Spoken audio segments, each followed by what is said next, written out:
Buenos días, vamos a tocar el tema de COVID-19 referente a los protocolos y lineamientos preoperatorios que van a seguir los centros de salud debido a la pandemia. Vamos a destacar los puntos a tomar, que van a ser la preparación del quirófano, el equipamiento de los profesionales de salud, las pruebas para COVID-19 y las pruebas antes de una cirugía. Comenzamos con la preparación del quirófano.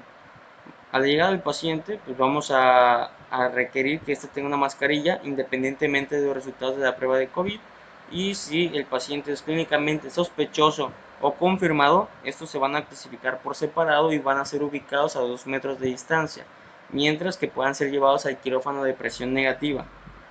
Bien, vamos a destacar que esta sala va a ser ubicada en una esquina del complejo operativo y también va a tener un acceso separado. Lo que hace especial a esta sala básicamente va a ser el filtro de aire, que es un recogedor de partículas de alta eficiencia, que es el que vemos aquí en la imagen y está esquematizado con las flechas de colores de cómo va el aire limpio, el contaminado y el filtrado. Como dato, el mismo quirófano y la misma máquina de anestesia solo se utilizarán para los casos de COVID-19 mientras dure la epidemia. Bien, los seguimientos preoperatorios. Bueno, pues primero vamos a requerir que la seguridad del hospital despeje la ruta desde la sala o la unidad de cuidados intensivos hasta el quirófano. Van a incluir también los ascensores. En cuanto al traslado de la sala al quirófano, lo van a realizar las enfermeras de la sala con el equipo de protección personal completo. También para los pacientes que vienen de la UCI se van a utilizar un ventilador de transporte específico, y el personal de la UCI usa su equipo de protección personal completo, aparte con un respirador purificador de aire motorizado para la transferencia. Y más adelante vamos a detallar un poco más todo este equipo que estamos mencionando. En cuanto a la sala de inducción, se usa también el respirador purificador de aire motorizado durante la inducción y la reversión de la anestesia para todo el personal que se encuentre a 2 metros del paciente.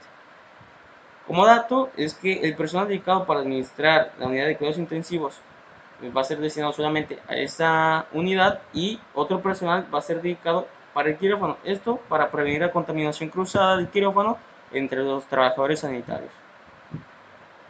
Bien, en cuanto a la preparación del quirófano, primero vamos a colocar un filtro de intercambiador de calor y humedad adicional en la rama del expiratorio del circuito. Este básicamente se cambia después de cada caso y sirve de humidificador del aire, reemplazando las vías respiratorias superiores. Después, antes de cada operación, el anestesiólogo coloca en una bandeja todos los medicamentos y equipos necesarios para el procedimiento, para evitar la manipulación del carro de medicamentos durante el caso. También es importante que en la sala de inducción se coloque un carro completamente abastecido para las vías respiratorias. Y si es posible, bueno, se van a utilizar equipos de vías respiratorias desechables, además de que se debe utilizar el método con la mayor probabilidad de éxito en la vía aérea para evitar la instrumentación repetida de la vía aérea. En cuanto a los protocolos preoperatorios por roles, vamos a tener que, bueno, primero vamos a dar 30 minutos al personal de la sala para la preparación del traslado, después activar el equipo de seguridad hospitalaria para al final despejar la ruta de tránsito. Y durante este procedimiento se va a colocar un corredor fuera del quirófano, que es este que pusimos aquí, aparte de sus funciones, para que si necesitan dentro del quirófano medicamentos o equipos adicionales. Y bueno, este se va a encargar de colocar etiquetas de control de infecciones. También se va a encargar de poner a disposición desinfectante de superficies, que básicamente va a ser el Virex 256, y también va a abrir y esperar para recibir al paciente preoperatorio. En cuanto a la enfermera de quirófano, esta va a colocarse su equipo de protección personal completo, va a también preparar mesas de instrumentos, preparar el quirófano apropiadamente y estacionar el carro del paciente en la antesala. Bien, en cuanto a las funciones del anestesiólogo y la enfermera de anestesia, vamos a tener que primero estos van a probar el respirador motorizado antes para ver su funcionamiento y si está en correctas condiciones. También tienen que obtener suficientes consumibles y medicamentos y obtener una pluma nueva de intubación. El técnico del quirófano se va a encargar de la preparación adecuada del quirófano, la colocación de su equipo de personal de protección completo y también ayudar en la colocación del paciente.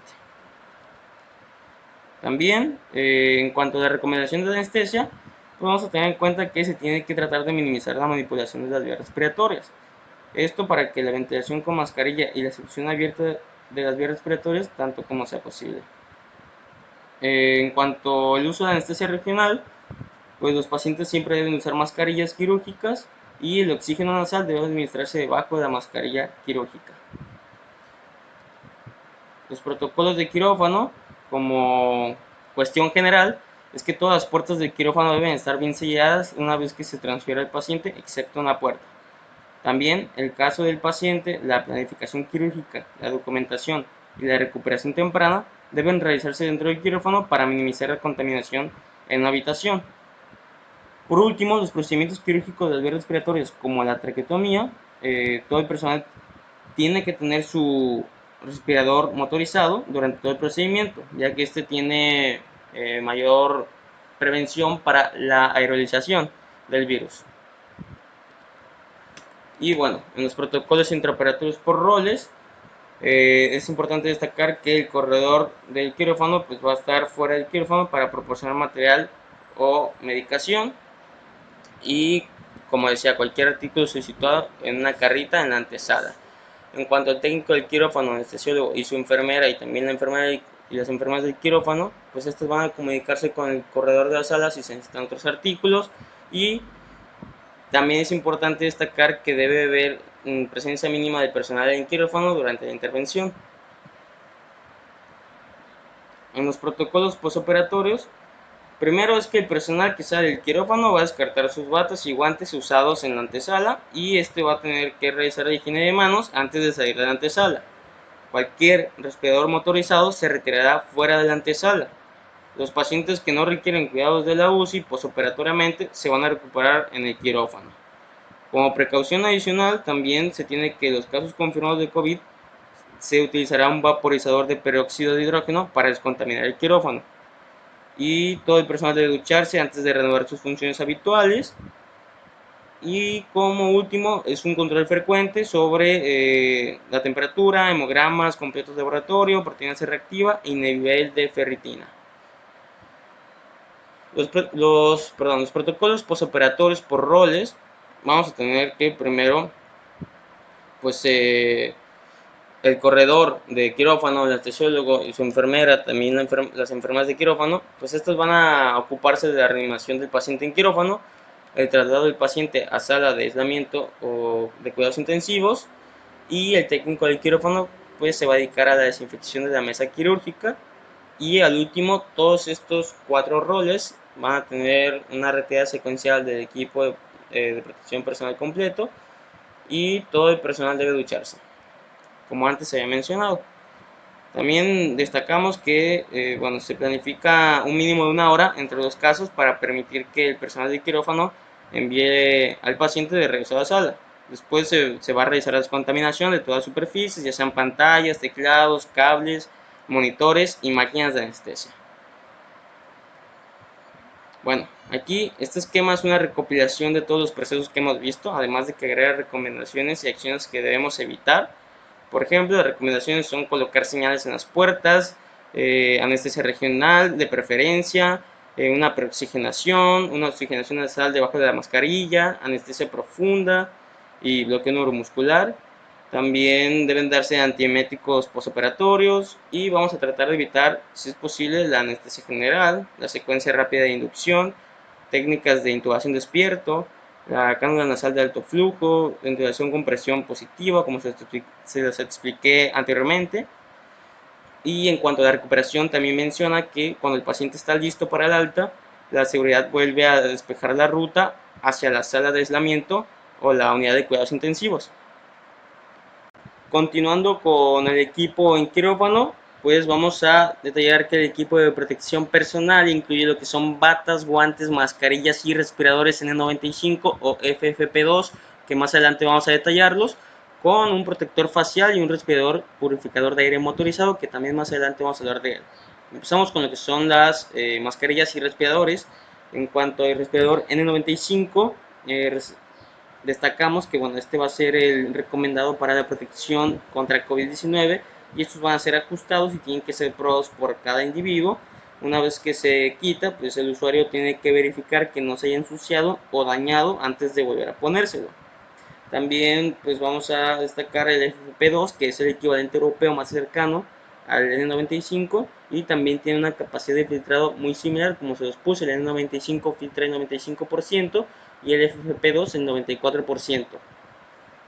En cuanto a las mascarillas quirúrgicas, bueno, estas no se van a recomendar en la realización de procedimientos de generación de sangre en aerosol para pacientes con COVID-19 sospechosos o confirmados, y pues estas no van a brindar una protección completa contra los gérmenes y otros contaminantes, ya que su ajuste facial es algo holgado. En cuanto al respirador de aire motorizado, pues este va a tener una mayor eficiencia de filtración contra las partículas patógenas más pequeñas, como les decía, para los procedimientos de aerolización, y pues son para operaciones largas. De hecho, al principio puede ser un poco complejo o dificultoso la utilización de este equipo, ya que distintos artículos destacaron y notaron que tuvieron que dar capacitación sobre la utilización de este respirador para los trabajadores de la salud que están en áreas de alto riesgo potencial. Este esquema me gustó mucho, ya que bueno, son recomendaciones del equipo personal de protección completo para la atención quirúrgica urgente de personas con sospecha clínica. Y pues bueno, vamos a empezar con los lentes protectores. Estos se recomiendan ya que recordemos que la inoculación de la mucosa conjuntival es un modo de transmisión y hay que priorizar tener lentes protectores para procedimientos que generan aerosoles y cuando exista un contacto cercano o cara a cara prolongado con pacientes con COVID-19. En cuanto a los trajes, vamos a tener que están los no estériles, los desechables o los reutilizables, y las batas de nivel 2 de la Asociación para el Avance de la Instrumentación Médica, que estos que normalmente se ven como batas de aislamiento desechables, estas de nivel 2 van a ser apropiadas para que las utilicen los proveedores durante la atención de rutina del paciente. También vamos a tener que las batas de nivel 3 de esta misma asociación, generalmente las que se encuentran en los quirófanos o los tipo overoles, deben de tener prioridad para los procedimientos quirúrgicos y de generación de sangre en aerosol. En cuanto a los guantes, también se va a recomendar que se utilice guantes dobles al manipular pacientes con COVID-19 como una precaución adicional, también pues para minimizar los elementos, equipos y superficies contaminantes de los quirófanos. Y bueno, el par exterior se debe quitar antes de tocar el equipo o las superficies en otras áreas de quirófano. El gorro, bueno, este se puede utilizar una capucha quirúrgica con ataduras para cubrir la cabeza y también el cuello durante los procedimientos que generan aerosoles. Y pues bueno, las botas que deben tener resistencia a fluidos y también deben ser fácil de descontaminar. En cuanto a este esquema, también me pareció bastante útil, ya que bueno, simplifica el uso recomendado de equipo de protección personal para diferentes actividades en el manejo de varios pacientes confirmados con COVID.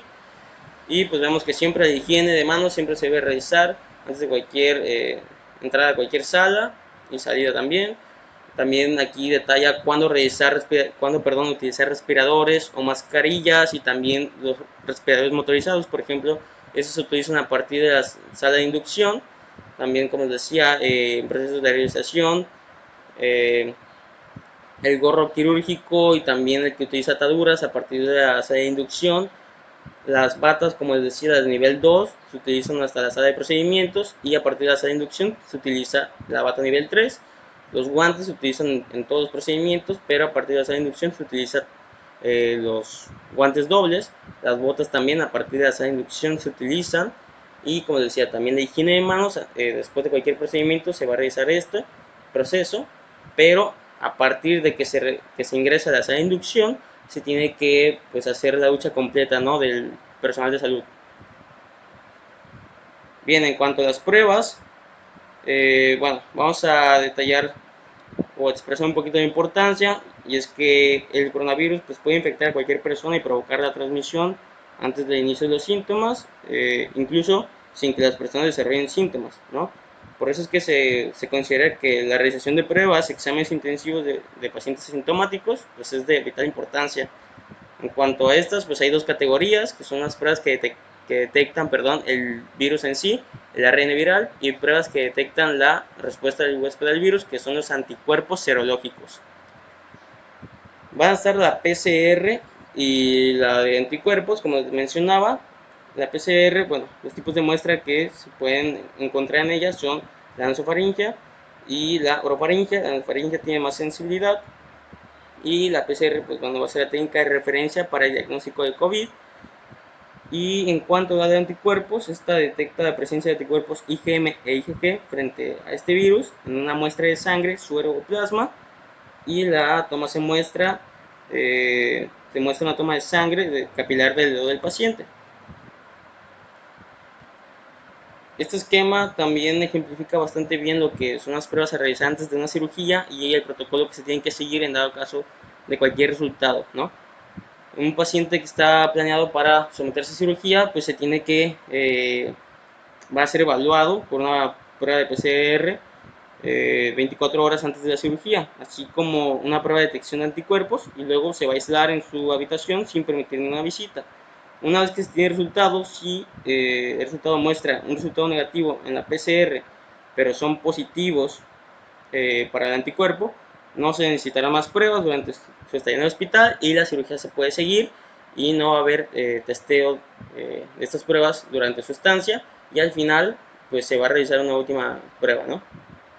Si los pacientes muestran resultados negativos tanto en la PCR como en las pruebas de anticuerpos, pues se les hace una prueba con PCR todas las semanas durante su estancia y siempre se les realiza una prueba de salida de PCR al alta. Como les decía aquí, es la segunda opción. Y bueno, si los pacientes muestran un resultado positivo en la prueba de PCR, bueno, este se va a aislar, se va a cancelar la operación y se van a seguir los protocolos nacionales de salud pública de COVID-19 y, como les decía, se va a posponer la cirugía.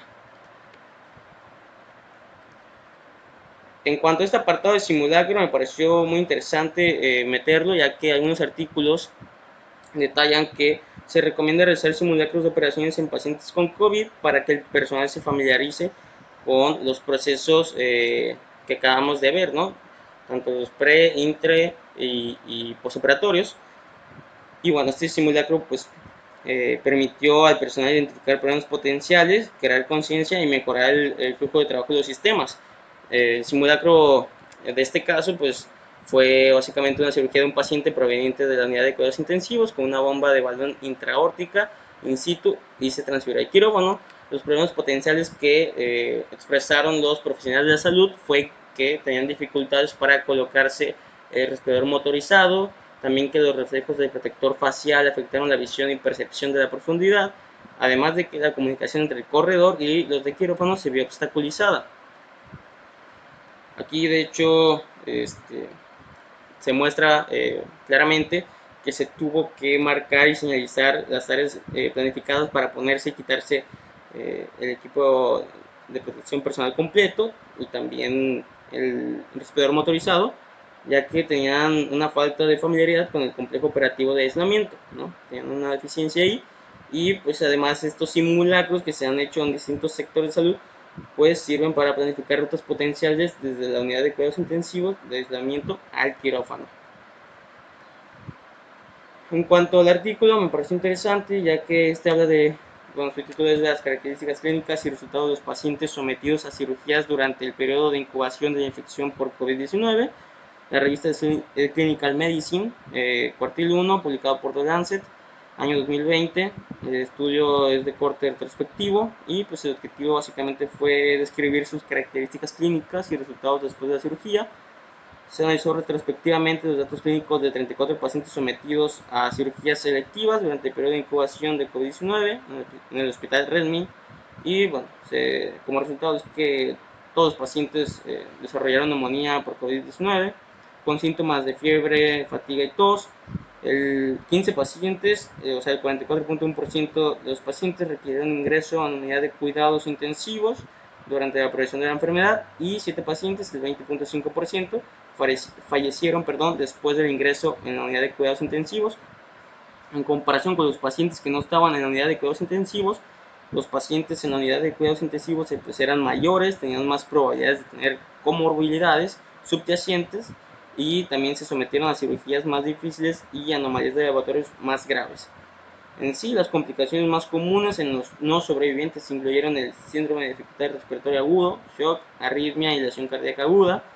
Y bueno, básicamente en este estudio de corte retrospectivo, de 34 pacientes operados por COVID-19, pues 15 pacientes necesitaron atención en la UCI y la tasa de mortalidad fue del 20.5%. Y bueno, de mi parte ha sido todo.